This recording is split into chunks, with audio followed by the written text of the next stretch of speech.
Obrigada, doutora Leda, obrigada pela comissão, pelo convite, é sempre um prazer poder estar falando aqui, uma honra estar falando, né, para professores meus, é uma honra que vocês estejam aí na, no auditório.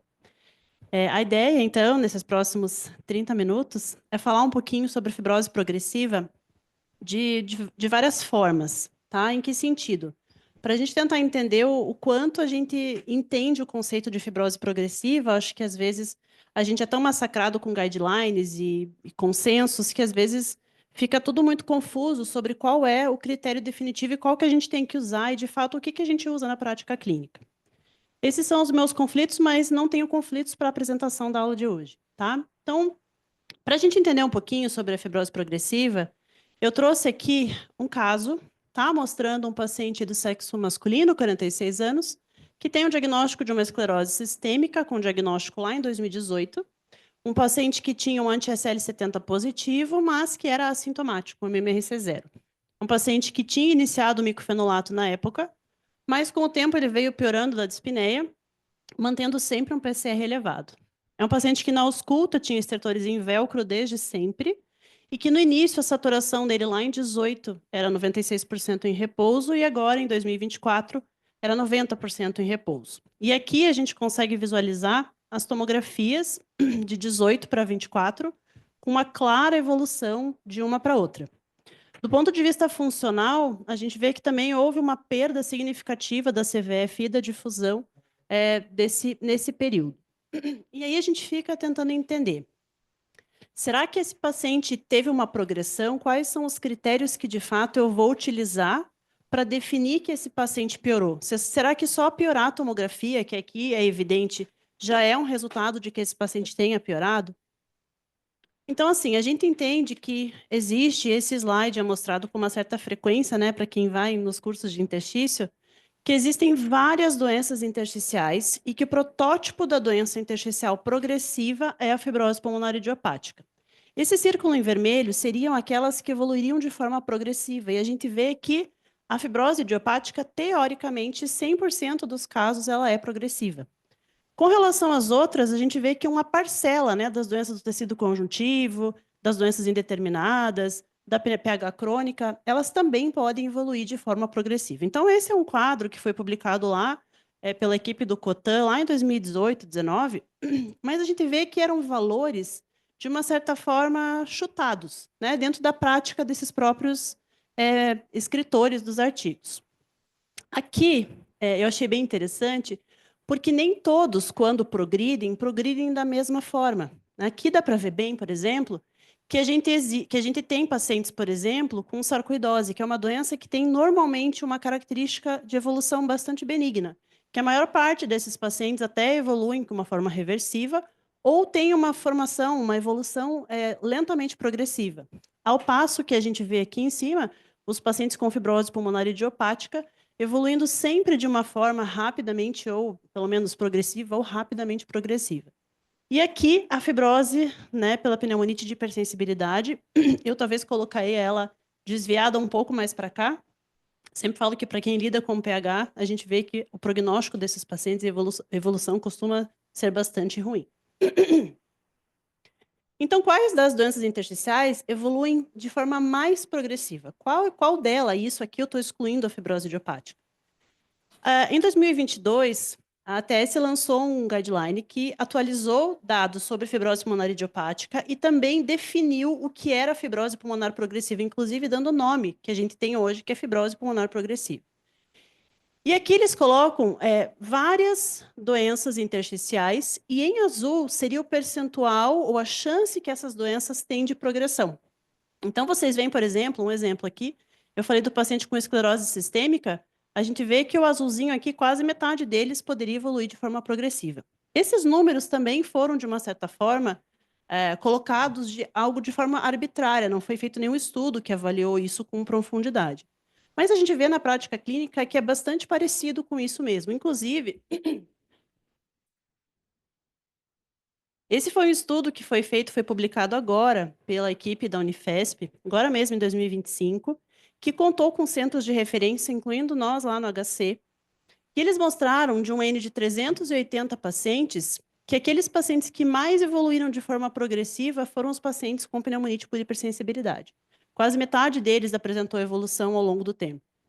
Além disso, a gente vê que pacientes com doença do tecido conjuntivo, em apenas 1/4 deles evoluiu de forma progressiva. Então, é bem diferente um paciente com PH, que quase metade evolui de forma progressiva, para um paciente que tem uma doença do tecido conjuntivo, né? Nem todos, ou a grande maior parte deles não vai evoluir de forma progressiva. E quando eles evoluem do tecido conjuntivo, a gente vê que os que mais evoluem de forma progressiva são as IPAFs, né? Aquela pneumonia intersticial com achados autoimunes, que aqui evoluíram, metade deles evoluíram de forma progressiva. E em segundo lugar, nesse nosso levantamento, pacientes com esclerose sistêmica. Então aqui a gente já tem dados muito mais palpáveis de forma numérica sobre qual é a probabilidade que o meu paciente tem de evoluir dessa forma progressiva, colocando FPI e pH lá em cima, como que tem bastante chance de progredir, e talvez as doenças do tecido conjuntivo como menos probabilidade de progredir. Aqui é uma outra forma da gente avaliar isso. Também foi avaliação de uma corte, a gente vê aqui 6.578 pacientes com fibrose não FPI, e aqui 1.900 pacientes também com fibrose não FPI, lembrando que esses pacientes aqui evoluíram de forma progressiva. Então, essa corte aqui encontrou um número que é o que a gente mais ou menos vê na prática. Algo em torno de 30% dos pacientes que a gente atende com fibrose pulmonar vão, em algum momento, evoluir de forma progressiva. E a gente vê que a pneumonite por hipersensibilidade, que, na minha opinião, deve ser subdiagnosticada, né, só em 15% apresentou progressão, a maior parte aqui com doença do tecido conjuntivo. Então, a gente vê que é bastante diverso e diferente como que as doenças do tecido, as doenças intersticiais se comportam em relação à progressão. Por isso que é importante que a fibrose pulmonar progressiva ela não deve ser um diagnóstico, mas sim um fenótipo. Não basta você dizer que aquele paciente ele é diagnosticado como uma fibrose progressiva. Na verdade, ele deve ser diagnosticado como uma doença do tecido conjuntivo que está se apresentando da forma progressiva. Essa é a forma mais correta da gente lidar e da gente acompanhar esse paciente. E como que a gente classifica? Porque daí a gente pergunta, por que para você importa, o que para você diz que esse paciente está evoluindo de forma progressiva? Se ele voltar na consulta mais cansado, eu já vou dizer que ele progrediu? Se ele tiver uma tomo com mais fibrose, o radiologista lá descreveu que está mais intensa a fibrose daquele paciente. Será que isso já é suficiente para definir que o paciente está evoluindo de forma progressiva? E aí, quando a gente vai ver os critérios de fibrose progressiva, eles são vários. Tá? Lá desde o estudo da pirfenidona, do Tobemacher, com pacientes com doença inclassificada, eles propuseram aqui alguns critérios para definir progressão. Por exemplo, um declínio de CVF de 5% e piora clínica. Já quando eles fizeram o RELIEF, que foi um outro trial com pirfenidona, eles definiram que esse declínio deveria ser também maior ou igual a 5%, de 6 a 12 meses de medida. Já de forma diferente, o INBUILD Trial, que avaliou o nintedanib para doenças progressivas, definiu aqui 4 critérios como definidores de progressão. Entre eles, uma queda de CVF maior do que 10%, ou então, pacientes que tivessem uma queda mais marginal da CVF, entre 5% e 10%, desde que associada a uma piora radiológica ou uma piora clínica. Ou ainda, por fim, pacientes que não tivessem função pulmonar ou que tivessem estáveis a função pulmonar, mas piorassem clínica e tomograficamente. Então, esse critério ficou mais aceito por um bom tempo, inclusive foi utilizado por várias outras cortes para definir progressão. Até que a ATS, em 2022, definiu de uma forma também um tanto quanto arbitrária a utilização de que a CVF deveria ter uma queda maior do que 5% já seria suficiente. Acrescentaram a difusão, maior do que 10%, piora dos sintomas e piora radiológica. Então, esses foram os critérios que hoje a ATS define, pelo menos 2 desses, que a ATS define como sendo um paciente progressor. Então, você vê que isso faz a maior confusão na hora que a gente está lá com o paciente na nossa frente e faz uma confusão a gente saber, será que ele está progredindo mesmo ou não está? Qual critério que eu tenho que usar? A primeira confusão já acontece no relativo e absoluto, tá? Porque existe essa questão do critério do INBUILD, por exemplo, que essa perda de 5% era uma perda relativa da função pulmonar. Ao passo que no critério da ATS, essa perda de 5% era uma perda absoluta da função pulmonar. E aí a gente fica com essa salada do que é absoluto, do que é relativo, que é uma confusão danada.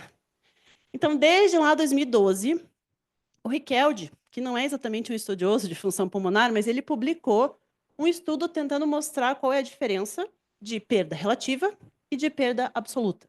Então, aqui eu cito um exemplo para vocês, por exemplo, de um paciente que tinha 4 litros, 60%, e foi para 3 litros, 50%. Aqui ele teve uma perda de 10%, 60 menos 50, de forma absoluta. Porém, o que a gente vê isso, e quem estuda a função pulmonar, vê que quando a gente leva em consideração a perda relativa da função pulmonar, por exemplo, ele dos mesmos 4 litros, mas para 3,60 ele perdeu 400 ml aqui, ele também perdeu 10%. E esse é o que a gente deve considerar como muito mais sensível para definir a progressão. Então, supostamente, o que a gente deveria levar em consideração é a perda relativa. Ela é muito mais sensível para definir a progressão da doença. Inclusive, o próprio Richeldi já falou isso na TS, quando publicaram o guideline da TS, que eles votaram. Quem concorda com a gente utilizar a perda absoluta? Quem concorda com a gente utilizar a perda relativa? E ele votou para que utilizasse a perda relativa, uma vez que ele já tinha escrito isso lá em 2012. Mas isso perdeu. A votação de quem achava que era mais importante, o absoluto, ganhou. Então, nos critérios da TS, o que se é utilizado é a perda absoluta. Uma das justificativas é que seria mais fácil a gente fazer essa conta. 60 menos 50 é 10, como se a gente não pudesse calcular isso, né? Mas, enfim, essa foi a justificativa para passar nos guidelines da ATS a perda absoluta. Mas, para a nossa prática, o ideal é que a gente fizesse a perda relativa. Então, essa é a primeira confusão. A segunda coisa é que, para a gente que está lá na prática clínica do paciente, a gente deve sempre pensar um pouco além do guideline. Tentar aumentar um pouquinho e pensar um pouco a mais. Em que sentido? Muitas vezes o paciente não vem com uma tomografia muito diferente ou com a função pulmonar muito diferente. Mas é um paciente que na primeira consulta estava saturando 96, como o caso que eu mostrei, e alguns anos depois está saturando 90. Alguma coisa está acontecendo do ponto de vista pulmonar, está acontecendo com esse paciente. Óbvio que a gente deve avaliar a presença de hipertensão pulmonar e vascularização pulmonar, sem dúvida. Mas isso certamente deve entrar na nossa análise para definir que esse paciente está progredindo. E isso é tão válido que, de novo, né, a equipe da Unifesp, ano passado, retrasado, publicou esse estudo aqui na TS, que ganhou até prêmio, no qual eles colocaram uma sugestão de outras formas de avaliação de progressão, além da função pulmonar e da tomografia. Como, por exemplo, esse decréscimo do oxigênio na consulta que o paciente vem. Então, anotar isso e ter essa visão de que esse paciente, cada vez que vem na consulta, satura menos, isso deve fazer com que a gente pense que esse paciente está evoluindo de forma progressiva. E, claro, sempre excluindo causas vasculares pulmonares. Então, aqui eles colocaram, por exemplo, pontuação baseado no odds ratio, na chance que esse paciente tinha de progredir, e colocaram pontos, né, para cada um desses marcadores. E o que eles viram? Que quanto mais pontos o paciente tem, maior é a chance dele evoluir com progressão e maior é a mortalidade desse paciente. Inclusive, eles colocaram 3 clusters aqui. Pacientes que tinham 0 pontos, pacientes que tinham 1 ponto e pacientes que tinham 2 ou mais pontos. Então, mostrando que quanto mais coisas a gente vê, perda funcional, piora clínica, a utilização de oxigênio que não usava, exacerbação, todos esses fatores devem levar em consideração para que a gente pense que esse paciente está evoluindo de forma progressiva da doença. E quando a gente vê todos esses critérios, né, que eu comentei com vocês, o Relief, o InBuild, enfim, qual deles é melhor? Qual que a gente realmente deve confiar mais? Então, aqui a gente vê, eles fizeram um estudo interessante comparando os critérios de cada um desses estudo clínico ou guideline da TS. E eles viram que, obviamente, muitos deles se sobrepõem. Muitos pacientes que estão progredindo pelo InBuild, por exemplo, também vão progredir pela TS. Então, eles se sobrepõem. Mas ainda que a gente não conte aqueles pacientes que não estão se sobrepondo, quando a gente vai olhar a mortalidade desse paciente, independente do critério que a gente está utilizando, a gente vê que todos têm uma mortalidade pior. Então, no fundo, usando mais ou menos critérios, se a gente consegue ver que pelo menos duas vertentes, por exemplo, clínica radiológica clínica e funcional, se duas dessas alterações, se dois desses quesitos estiverem alterados, provavelmente esse paciente deve estar evoluindo de forma progressiva e a mortalidade dele vai ser maior. Qual que é o melhor parâmetro? Então, olhando parâmetro por parâmetro, o que é mais confiável para a gente definir progressão? É a função, é a toma, é a clínica? O que é melhor? Então, aqui, de novo, eles fizeram uma avaliação e colocaram um hazard ratio para cada um dos critérios. E quais que pontuaram mais? Perda funcional maior do que 10%, e eu acho que isso não tem muita dúvida, né? Se o paciente está perdendo 10% de função pulmonar, claramente esse paciente está progredindo, independente de piora sintomática ou tomográfica.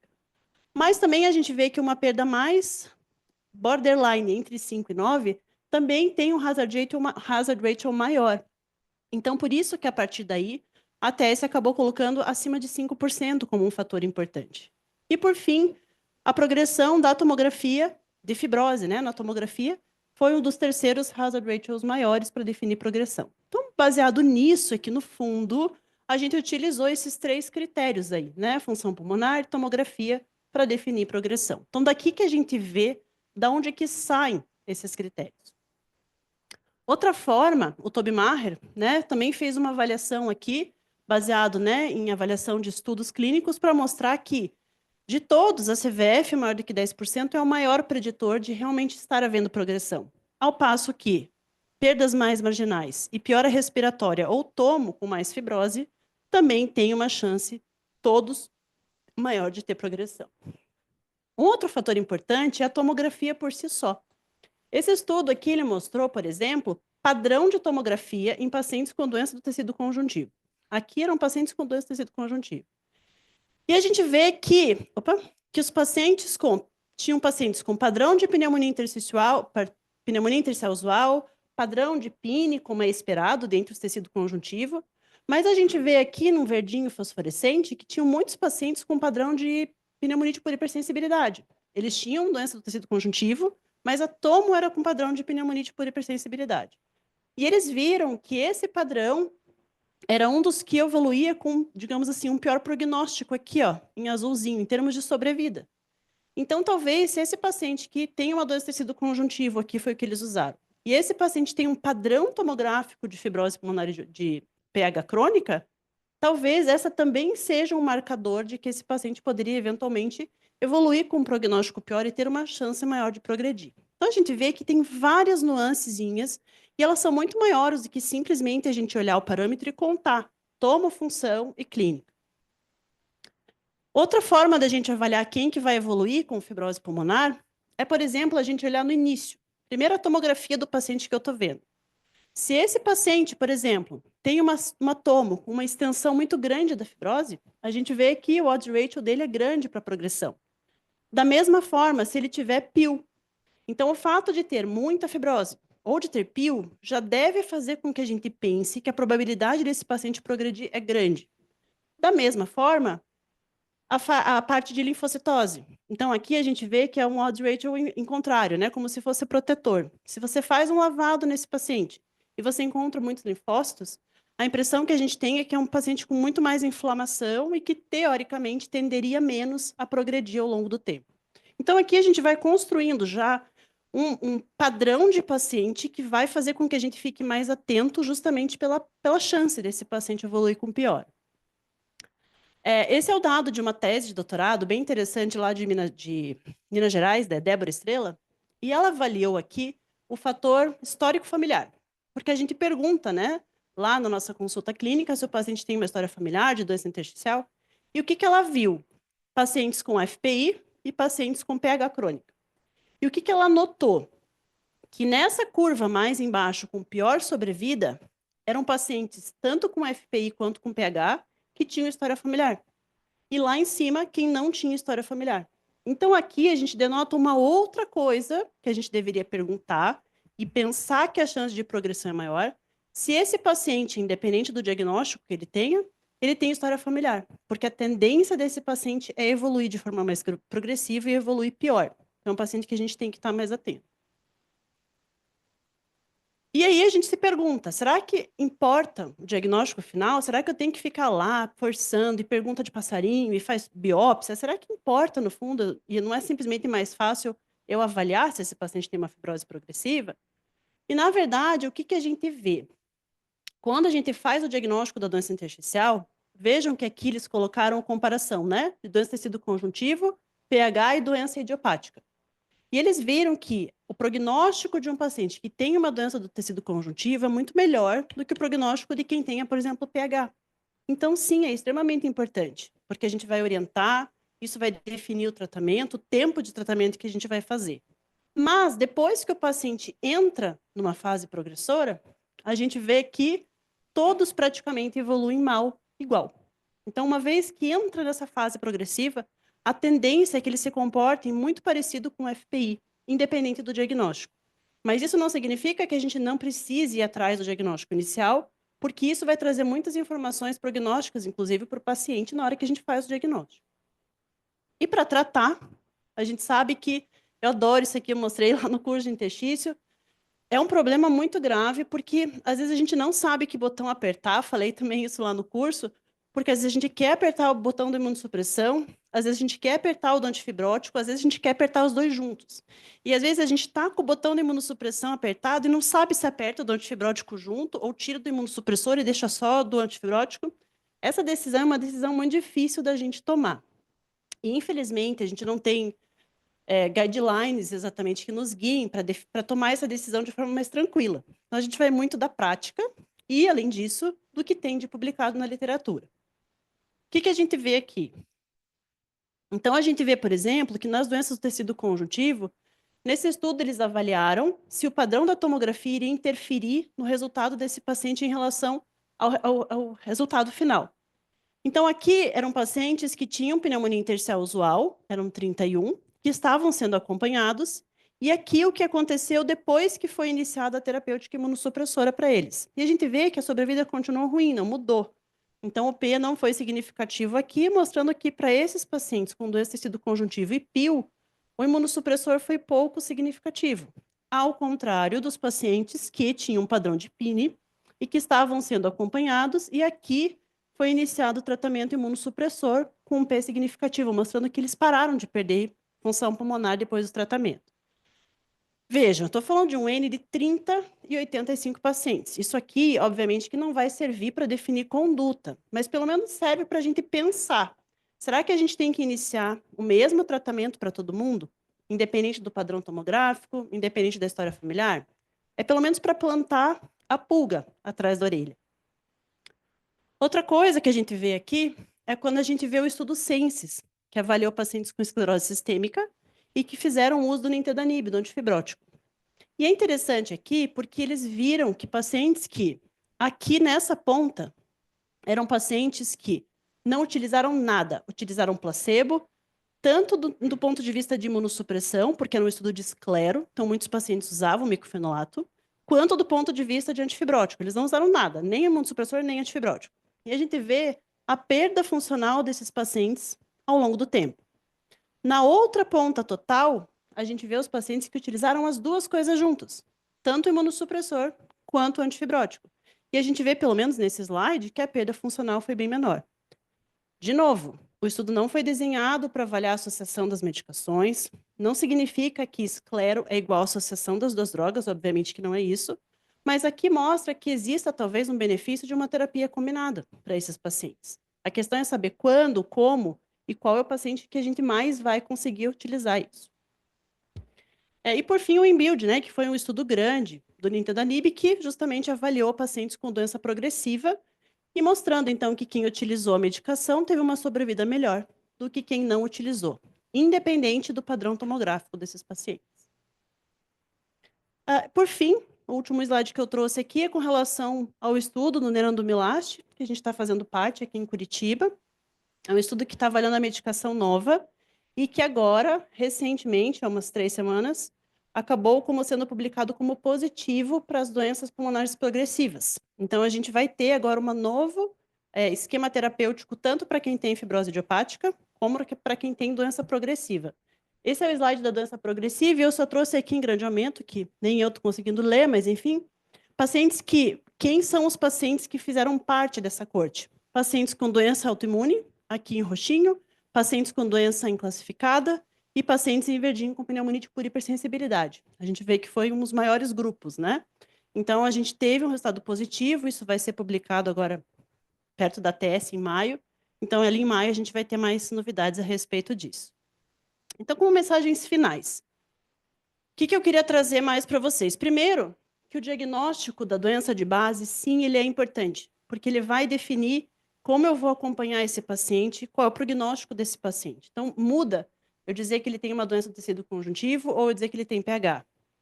A segunda coisa é que a gente deve avaliar esses pacientes com frequência. Para a gente pegar a progressão, não adianta a gente pedir uma função pulmonar hoje e outra daqui a um ano.